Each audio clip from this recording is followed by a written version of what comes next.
Кече 26 күнү Кыргызстан тышкы иштер министри Чыңгыз Айдарбеков Азербайжан Кыргызстандагы элчиси Гидаят Орушевди кабыл алды. Бул тууралуу Тышкы иштер министрлигинин басма сөз кызматы билдирди.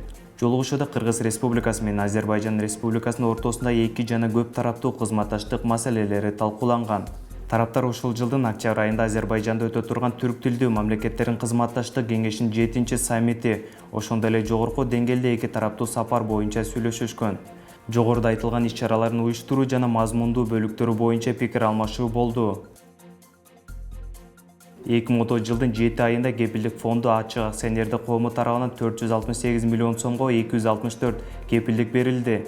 Бул тууралуу кабар агенттигине маалымат жыйында фонддун төрагасынын орун басары Азамат Кожобаев билдирди.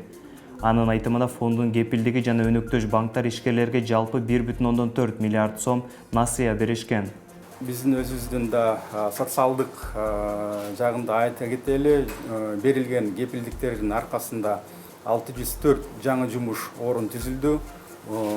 2816 иштеп жаткан жумуш орундары колдоого ээ болду. Ошондой эле аймактарда айымдардын ишмердүүлүгүн колдоо боюнча да өзүнүн салымын кошуп келатат. Кепилдик фонд бүгүнкү күндө ишкер айымдарга 97 миллион сомдогу кепилдик берилди, 66 келишим боюнча. Экспорт багытындагы долбоорлорду айта кетсек, жалпы долбоордо 81 миллион сомдогу суммасындагы кепилдиктер берилди, 11 келишим боюнча. Жалпы ишмердүүлүктүн эң башынан бери берилген ишкерлерге 1 миллиард 223 миллион сомдогу гарантия берилди, 920 гарантия менен гарантиянын жардамы менен 4 миллиард 166 миллион сомдой кредиттерге ээ болушту. Бул биздин өнөктөш банктар аркылуу 4 миллиардтан ашыкча кредиттер берилишти. Ал белгилегендей, бир район бир ишкана программасынын алкагында 40 долбоор ишке ашырылууда. Алардын ичинде экспортко багытталган буурчак, мөмө жемиштер, сүттү кайра иштетүү, желим бут кийимдерди чыгаруу, тракторлорду чогултуу, мейманкана жана күнөсканаларды куруу, асыл тугу малдарды багуу боюнча долбоорлор бар. Ош облусунда 493 айылдын ичинен 117де таза суу жок. Бул тууралуу кабар агенттигиндеги маалымат жыйында өкмөттүн Ош облусундагы ыйгарым укуктуу өкүлү Узарбек Жылкыбаев кабарлады. Анын айтымында элди таза суу менен камсыз кылуу иштери активдүү жүрүүдө. 2008 жылы 8 айыл ичүүчү суу менен камсыз болгон. Кара Кочкор айылында сыноо иретинде жүргүзүлүп жаткан долбоор тууралуу айта кетейин. Ал жакта 500 түтүн таза суу менен камсыз болду. Ал жерде 1 метр куб сууга 35 сом төлөнөт. Бирок ал баа бул аймак үчүн кымбат эмес, анткени биз ал үйлөргө шарт түзүп, муздак жана ысык суу кошуп бердик. Ал айылда санарип технологиялары иштеп, эсептегичтеги маалыматтар GPS аркылуу борборго түшүп турат. Мындай системаны бардык облуска жайылтуу пландалууда, деди ал. Жылкыбаев билдиргендей, Ош облусу 2023 жылга чейин толугу менен таза суу менен камсыз болот.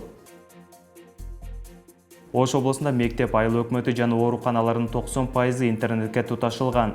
Бул тууралуу өкмөттүн Ош облусунда өкүлү Узарбек Жылкыбаев билдирди. Ал өкмөт тарабынан мектеп, айыл өкмөтү жана ооруканаларды интернет менен толук камсыз кылуу тапшырмасы коюлганын айтып өттү. Учурда бул багытта иштер жүрүүдө. Санариптик технологиялардан пайдаланган такталарды, интерактивдүү доскаларды, же болбосо мугалимдер менен билим тажрыйба алмашуу боюнча окуучуларды ошо жакшы билим берүү боюнча иштер жүрүп атат. Бул жерде ар бир мектептин директорунун, сабак берген мугалимдин иш аракетине, тажрыйбасына, ошо өзүнүн ишине болгон мындай күйүмдүүлүгүнөн дагы зависит этет экен да. Эмне үчүн дегенде кээ бир мектептерде каражат болбосо да өзүлөрү чуркап жасап аткандар бар да. Ошол коомчулукту, ата-энелерди кошуп, бизди кошуп, кээ бирөө болсо баягы алып келип жасап бер деп отуруп аткандар да жок эмес. Ошондуктан баягы дээрлик 90%дан ашыгы бүгүнкү күндө кошулуп иш жүрүп атат. Бишкекте Мисс Кыргызстан 2019 сынагы жыйынтыкталды. Сынак 26 августта өткөрүлүп, ага 31 бийкеч катышкан. Сынактын жыйынтыгында баш байгени Ширин Мусанкары кызы жеңип алган. Ага баш байге катары унаа берилген.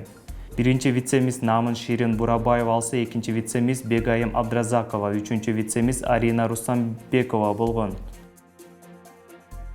Россиянын футбол курамасынын машыктыруучу штабы Европа чемпиондугуна болгон тандоо тур оюндарына карата машыгууга чакырылган футболчулардын тизмегин жарыялады.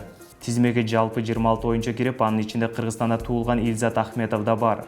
6-сентябрда Россиянын курамасы Шотландия, андан кийин 9-сентябрда Казакстандын курамасы менен оюн өткөрөт.